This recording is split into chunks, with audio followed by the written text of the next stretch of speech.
Bonjour Monseigneur Aupetit, Bonjour Roselyne. bonjour à tous, chers auditeurs. Merci encore et toujours pour toutes vos questions qui nous aident à aller toujours plus loin dans le mystère de Dieu. Oh, que c'est bien dit. Merci à vous aussi Monseigneur de bien vouloir prendre du temps pour répondre à toutes ces questions nombreuses et enrichissantes. Ouais. Alors les auditeurs, et deux plus spécialement cette fois-ci, nous posent des questions sur certaines paroles du Christ dans l'Évangile. Voici la première question de notre auditrice. Dans Saint Luc, au chapitre 10, Jésus nous dit concernant le commandement de Dieu, je cite, « Tu aimeras le Seigneur de tout ton cœur, de toute ton âme, de toute ta force et de toute ton intelligence. » Monseigneur, pouvez-vous nous expliquer ces 4 dimensions de l'amour?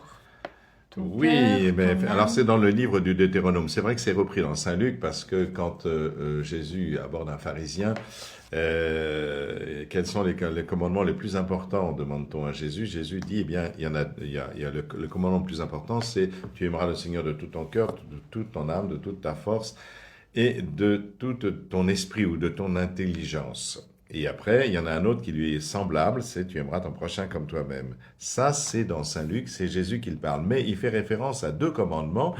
Le premier commandement, celui dont vous parlez, il est dans le livre du Deutéronome. Et c'est le fameux Shema Israël, cette prière des Juifs qu'ils disent tous les samedis, c'est Shema Israël, Adonai Eloheinu. Écoute, Israël, le Seigneur est notre Dieu, tu aimeras le Seigneur ton Dieu, etc. Donc c'est cela. Donc c'est vraiment la grande prière des Juifs, c'est le Shema Israël. Alors qu'est-ce que ça veut dire ces 4 dimensions de l'amour? Le cœur. Alors le cœur, qu'est-ce que c'est le cœur? Alors c'est pas celui qui bat, c'est pas le ventricule droit, le ventricule gauche. C'est dans la tradition habituelle, le cœur c'est le centre de la personne. C'est toute la personne. Alors, dans la Bible, c'est plutôt les entrailles. Elle est prise aux entrailles, c'est vraiment toute la personne qui est concernée quand elle est prise aux entrailles. Et nous, c'est le cœur. C'est traduit dans notre tradition à nous. Le cœur, c'est le centre de la personne, c'est-à-dire c'est toute la personne, corps et âme, qui doit aimer le Seigneur. Après, l'âme. Eh ben, l'âme de toute ton âme, c'est-à-dire, comme on l'a dit, nefesh, l'âme, en hébreu c'est nefesh, mais c'est l'aspect spirituel, c'est-à-dire cette dimension qui nous permet d'accéder à Dieu. C'est parce que nous avons une âme spirituelle que nous pouvons connaître Dieu, que nous pouvons même concevoir Dieu. Et donc l'âme est vraiment le lieu de la rencontre avec Dieu, parce que c'est ce qui est spécifique à l'homme pour rencontrer Dieu. La force, eh bien la force traduira la volonté. Parce que l'homme, il peut être soumis, vous voyez, dans l'amour, il y a l'amour spontané, c'est-à-dire qu'une maman aime spontanément son enfant, ou celui qui est amoureux aime spontanément, il n'a rien fait pour ça. Mais c'est quelque chose qui s'empare de lui. Et il y a aussi, dans l'amour, l'engagement. L'engagement, c'est Dieu qui fait alliance, donc il s'engage, et il s'engage toujours, même si l'homme le trahit, il refait alliance. Eh bien, c'est pareil. Nous, quand un homme et une femme s'aiment, ils font alliance, ils se marient. C'est un engagement, c'est-à-dire c'est un acte de la volonté. C'est pas seulement une émotion qui nous submerge, comme l'amour spontané. C'est une émotion qui nous a submergés et qui nous fait poser un acte libre, un acte de la volonté dans laquelle on s'engage. Donc, de toute ta force, c'est la question de la volonté et de toute ton intelligence. L'intelligence, c'est le propre de l'homme, d'après les philosophes grecs, parce que ça permet, cette intelligence humaine, d'extraire l'intelligible du sensible.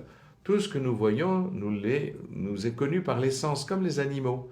Mais l'homme est capable de donner une définition, c'est-à-dire que quand je donne la définition d'une table, même si je vois une table qui n'est pas pareille, je sais que c'est une table parce que je suis capable de donner la définition. Ça s'appelle d'extraire l'intelligible du sensible. C'est, pour vous faire comprendre, c'est ce que serait la raison. Dieu nous a donné un cerveau particulier, intelligent, et qui est capable de raisonner. Et puis, cette raison-là doit aussi, puisque c'est le propre de l'homme, participer à cet amour de Dieu. C'est-à-dire, par exemple, si je crois en Dieu, si j'essaie de comprendre la charité divine, je le fais avec mon intelligence. J'essaie d'utiliser la raison, parce qu'il n'y a pas d'antinomie entre la foi et la raison. La foi et la raison s'éclairent mutuellement. Et donc voilà, le cœur, toute la personne, l'âme, cette dimension spirituelle, la force, la volonté qui s'engage, et l'intelligence, c'est la capacité de raisonner avec les dons que Dieu nous a donnés, la particularité justement du cerveau humain grâce à probablement son cortex associatif ou le cortex préfrontal qui est capable de discerner. Pour poursuivre la question de notre auditrice, je me permets de la citer. Personnellement, je trouve cela plus facile d'aimer son prochain que d'aimer Dieu. Car Dieu, j'ai tendance à l'oublier dans ma vie bien souvent surchargée. De plus, on ne le voit pas et on ne l'entend pas clairement. Pourtant, j'ai le désir de mieux l'aimer. Alors ma question est la suivante. Monseigneur, quels conseils pouvez-vous me donner? Comment progresser dans la vie spirituelle et mieux aimer le Seigneur? Eh bien, c'est une sacrée question. Alors d'abord, reprenons, l'amour du prochain, l'amour de Dieu. Donc les deux commandements, c'est Jésus qui les a associés parce que le commandement de l'amour de Dieu, c'est dans le Deutéronome. Et le commandement de l'amour du prochain comme soi-même, tu aimeras ton prochain comme toi-même, c'est dans le Lévitique. Donc c'est deux livres différents. Mais le Seigneur les rejoint, c'est-à-dire que, en fait, l'un ne peut pas aller sans l'autre.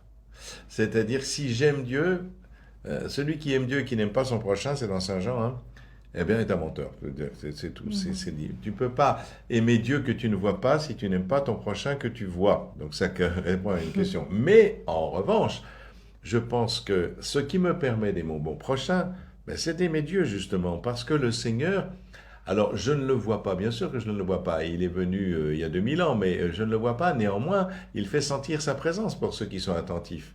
Moi, je pense que déjà, il faut vraiment prendre du temps pour Dieu. Parce que si on ne prend jamais de temps pour Dieu, on vit à la surface. Si vous ne prenez pas de temps pour vous occuper de vos enfants, c'est bien, mais comment vous allez établir une relation avec eux? Donc, prendre du temps et avoir peut-être l'impression de perdre du temps alors qu'on a plein de choses à faire. Mais justement, si vous êtes capable de faire ça, vous allez voir que peu à peu, vous allez rentrer dans une relation intime avec Dieu et que ça va vraiment vous nourrir. Mais vous voyez, moi, si j'aime mon prochain, c'est aussi parce que j'aime Dieu. Oh, bien sûr, moi j'aime les gens, je suis plutôt quelqu'un d'empathique. Mais il y a des gens qui m'agacent. Peut-être pas vous, cher ami, mais moi, il y a des gens qui m'agacent. Comment je fais pour les supporter? Comment je fais pour garder la délicatesse? Comment je fais pour sourire quand j'ai pas envie? Comment je fais, pire, pour aimer mes ennemis? C'est ce que demande le Seigneur. C'est pas possible, tout simplement, c'est pas possible. Ce n'est possible que si je vis dans l'intimité du Seigneur qui, lui, aime ses ennemis. C'est le Seigneur qui m'apprend à aimer mes ennemis en me envoyant son Esprit Saint. Sinon, qu'est-ce que je vais? Je vais aimer les gens que je vois, qui m'aiment, etc. Mon petit cercle d'amis, oui, d'accord. Mais c'est ce que dit Jésus. Si vous aimez ceux qui vous aiment, qu'est-ce que vous faites d'extraordinaire? Tous les païens le font, Non, non, non, c'est bien au-delà. Tu aimeras tes ennemis, tu aimeras les gens désagréables, les gens qui sont moches, etc. Mais je crois que c'est très important parce que sinon, on ne dépasse pas le simple contingence habituelle de l'amour spontané, de la réciprocité, tout simplement. Il faut passer de la réciprocité, c'est-à-dire que je t'aime parce que tu m'aimes, mais à la gratuité, c'est-à-dire je t'aime même si tu ne m'aimes pas. Et ça, je pense qu'il n'y a vraiment que Dieu qui peut nous l'apprendre. Et c'est pour ça, je ne crois pas que ce soit plus facile d'aimer le prochain que d'aimer Dieu. Et c'est parce que j'aime Dieu que j'apprends à aimer mon prochain. Et pas seulement, vous voyez, ceux qui me sont sympathiques. C'est au-delà de la sympathie, parce que sinon, je crois qu'il va y avoir une difficulté. Alors, comment on fait pour rencontrer Dieu? Il y a plusieurs moyens. Déjà, il y a prendre du temps dans le cœur à cœur avec le Christ. Alors, dans une église ou chez soi, tout simplement, on peut faire oraison. Et puis, on peut prendre la parole de Dieu, l'évangile, etc., le méditer, voir qu'est-ce que Dieu me dit et comment il me dit quelque chose aujourd'hui par cet évangile. Si vous relisez 15 fois le même évangile, vous aurez peut-être 15 fois un regard différent sur cet évangile.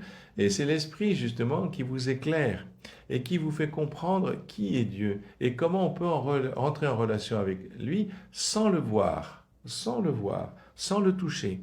Parce que c'est ça, nous, on a besoin des 5 sens, mais justement, heureux ceux qui croient sans avoir vu, c'est Jésus qui dit ça. Et donc, bien sûr, il s'est laissé toucher et voir par Thomas, mais heureux celui qui croit sans avoir vu. Mais justement, c'est pas parce qu'on voit ou parce qu'on sent qu'on va plus aimer les gens. Non, c'est parce qu'on rentre dans une intimité. Et l'intimité avec le Seigneur se fait de différentes manières. D'abord, la chose la plus importante, c'est la messe, parce que c'est dans la messe que le Seigneur vient en nous. C'est lui qui vient en nous. C'est pas nous qui allons vers lui, c'est lui qui vient en nous. Et il nous transforme. Il accepte d'entrer en nous. Il nous donne son corps. Et son corps, contrairement aux aliments, les aliments, c'est moi qui les transforme en mon corps. Mais là, quand c'est le corps du Christ qui vient en moi, c'est moi qui suis transformé en le corps du Christ. Ce n'est plus moi qui vis, c'est le Christ qui vit en moi. Alors même si je ne le vois pas, et même s'il a l'humilité de venir justement dans un morceau de pain, très humble, ben justement, c'est ça la toute-puissance de Dieu, c'est cette capacité d'une humilité qui nous permet de nous rejoindre. C'est lui qui nous rejoint, c'est pas nous. Alors, pour continuer de répondre à cette question, comment progresser dans la vie spirituelle? C'est quoi? C'est accepter de perdre du temps avec Jésus?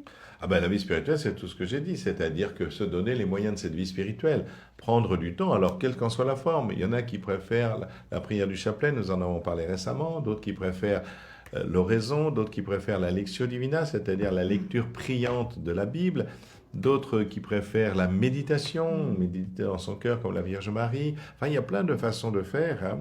Et puis en se donnant les moyens de le faire. Alors, il y a des façons d'entrer dans la prière. Alors ça on peut, c'est pas l'objet d'aujourd'hui, mais je crois que ça c'est important. On rentre dans la vie spirituelle, et c'est en progressant dans la vie spirituelle qu'on apprend à aimer le Seigneur. À aimer le Seigneur et à se laisser aimer, parce que la vraie question, c'est pas d'aimer le Seigneur, c'est de se laisser aimer par le Seigneur. Et si on se laisse aimer par le Seigneur, c'est là où on entre dans l'amour de Dieu et que nous-mêmes nous apprenons à aimer. Merci, mon Seigneur. Alors voici, si vous avez encore du temps à nous consacrer, une deuxième question de notre auditeur. Il faut passer du temps avec Jésus, il faut passer du temps avec les gens. Et c'est pour ça que je suis là, Roselyne. Merci, mon Seigneur. Je n'en doutais pas, mais je vous en remercie. Dans le chapitre 12 de l'évangile de Saint Luc, je reprends la question de l'auditeur, Jésus dit « Je suis venu apporter un feu sur la terre, et comme je voudrais qu'il soit déjà allumé.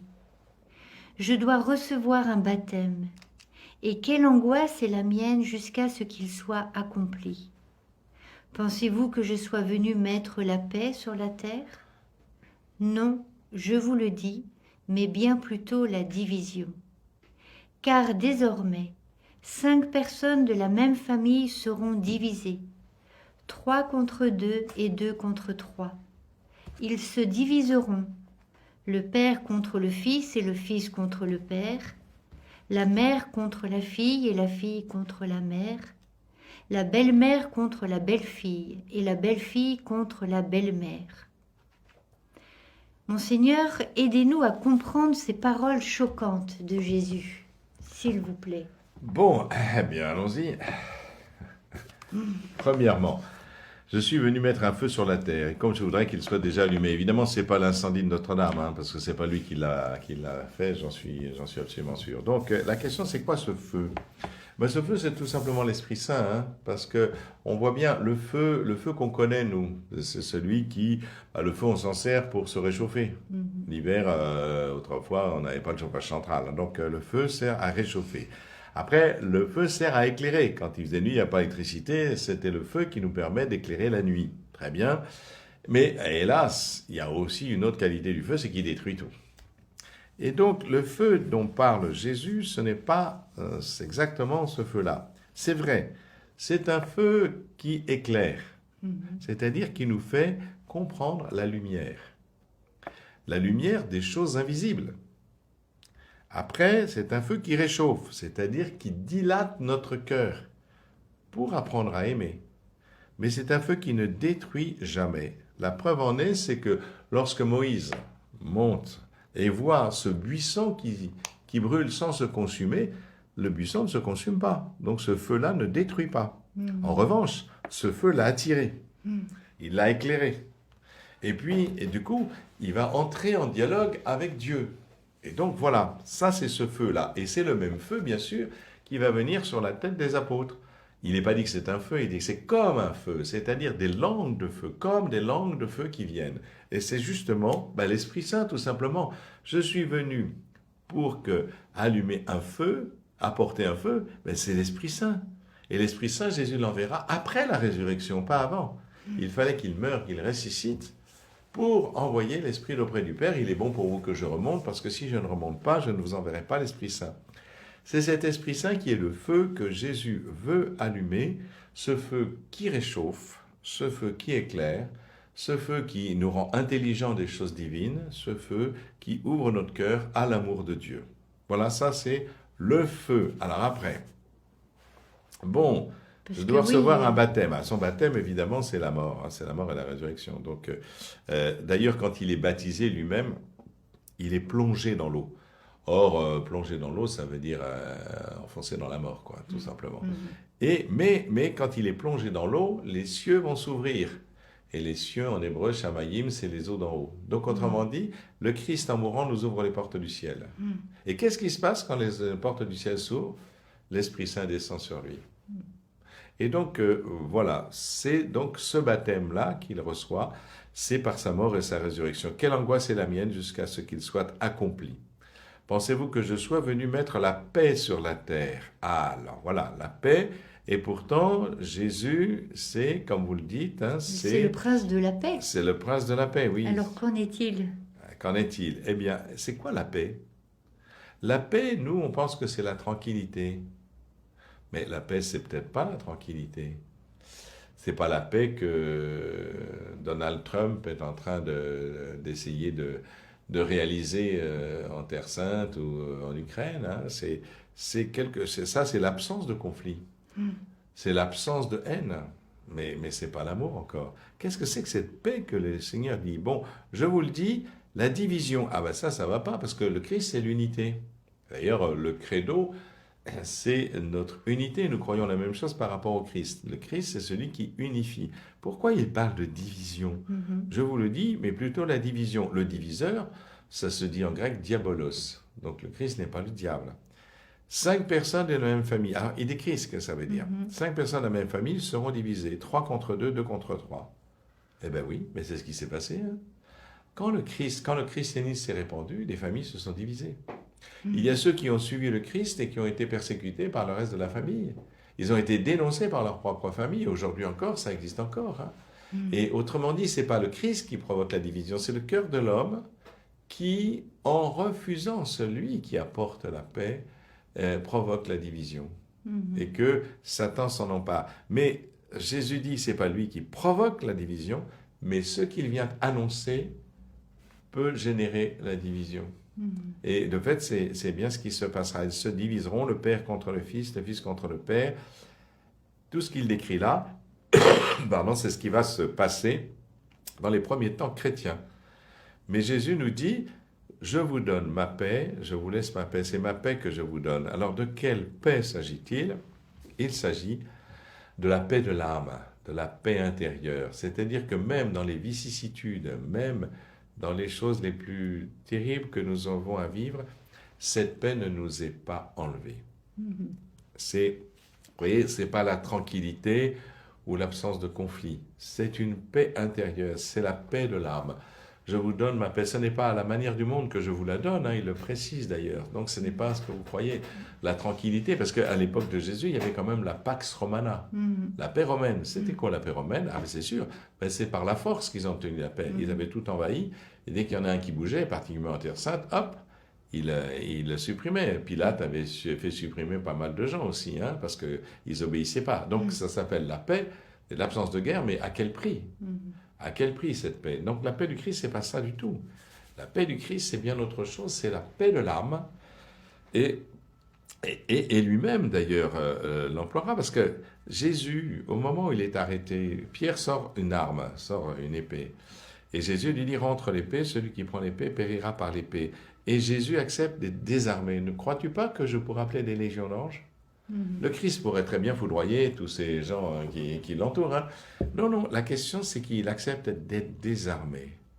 Et vous voyez, être désarmé, c'est ça la paix de Dieu. C'est-à-dire qu'on va le gifler sur la joue et il ne répond pas au coup, mais il dira, mais dis-moi pourquoi tu m'as frappé. C'est-à-dire que la vérité quand même, c'est pas je me laisse frapper comme un imbécile, non, mais dis-moi pourquoi tu me frappes. Et donc le Seigneur n'hésite pas à parler. Et quand Pilate lui dit, mais tu ne crois pas que j'ai le pouvoir de vie et de mort sur toi. Tu n'auras aucun pouvoir sur moi s'il ne t'était donné d'en haut. Autrement dit, le Christ accepte d'être désarmé pour nous montrer ce qu'est la véritable paix. Seul celui qui a la paix du cœur et la paix de l'âme peut accepter d'être désarmé. Merci, Comme le Monseigneur. Christ. Alors, l'auditeur avait une troisième question. Si je cherche à suivre le Christ, dois-je chercher la paix en toutes circonstances? Ça dépend ce que vous appelez la paix. Ça dépend ce que vous Celle que appelez. vous Il y a des venez fois, décrire, ben, il y a oui. des, ben, il y a des fois, si vous voyez quelque chose d'injuste, ben, vous avez à le dénoncer et ça ne va pas provoquer la paix. Et c'est pour ça que Jésus entraîne la division. Ouais. Si je vois quelque chose qui me paraît injuste, qui me paraît profondément injuste, je le dis. Moi, je suis intervenu plusieurs fois sur des choses qui me semblaient parfaitement injustes. Ben, ça ne m'a pas valu que des amis. Mais la question, c'est que ben, c'est une nécessité.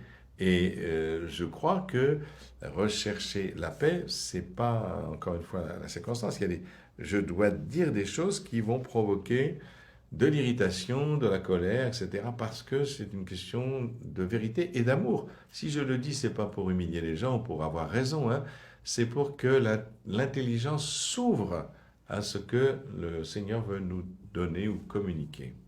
Merci beaucoup, Monseigneur, pour vos réponses à ces passages de l'Écriture, parfois bien difficiles à comprendre, où nous sommes un peu perdus. Donc merci pour cette lumière apportée, la lumière du feu de l'Esprit Saint. Merci de nous donner des pistes concrètes pour mieux aimer le Seigneur et mieux nous aimer les uns les autres. Merci, Monseigneur. Amen.